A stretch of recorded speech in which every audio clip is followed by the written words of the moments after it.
Same institutional delivery, 97%. Nobody would think.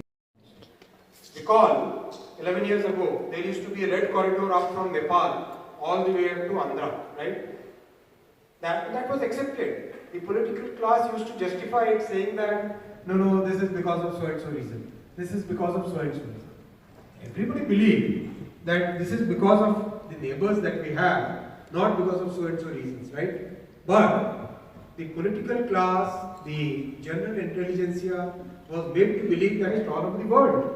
Because we attacked only the terrorist positions, we did not attack any civilian in our in the way we respond. Honorable Defence Minister said is here.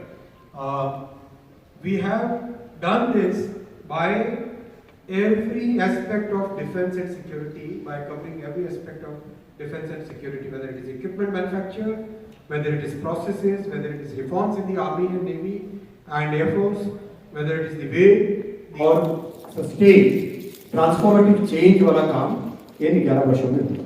I'll be covering some of the sectors. 2047 में प्रधानमंत्री जी ने हमको developed nation बनाने का एक सबके सामने एक संकल्पना रखी है, सबके सामने एक उद्देश्य रखा है, एक पर्पस रखा है और उस पर हम सबकी भागीदारी रहेगी. We will all be working towards that goal as one team. Entire country is one team when it comes to the goal of achieving विकसित भारत. उसमें जो सबसे बड़ा रोल रहेगा वो यूथ का है. जो आज की यंग जनरेशन के हमारे साथी हैं, they will become the leaders within their disciplines, whether it is corporate life, whether it is corporate life, whether it is entrepreneurship, whether it is political life. Everywhere, today's youth will be Gen Z and Gen Y and all kinds of names are there. This is the Amrit period if we take our own names. There are many other data. We think that yes, they can also create solutions which will be then taken to the world. And that thought process came because we very consciously transformed their thinking from being employees to being employers. And startup movement is one of those programs. ऐसे बहुत सारे Stand Up India, Startup India, Swanidhi, there are multiple programs which basically empower people. This is one of those programs, and I'm sure you all know this by now.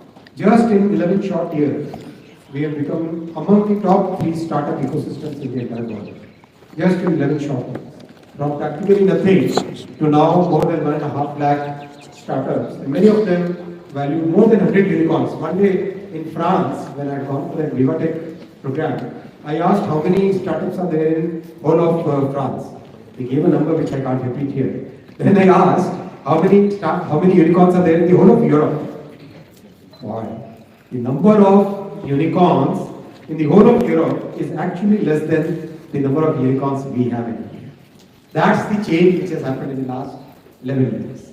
It's a very fundamental change. Now, all of us know, so many of us came out of our circumstances because we got good education. We got the privilege of going to some of the best colleges and some of the best institutions. Education makes that difference. That's why there is huge focus on medical colleges, universities. In the last 11 years, practically Modi ji has opened one university every week. Practically one university every week. That is the average number of universities opened in the last 11 years. Our maximum, we would think, the global rankings will get maybe some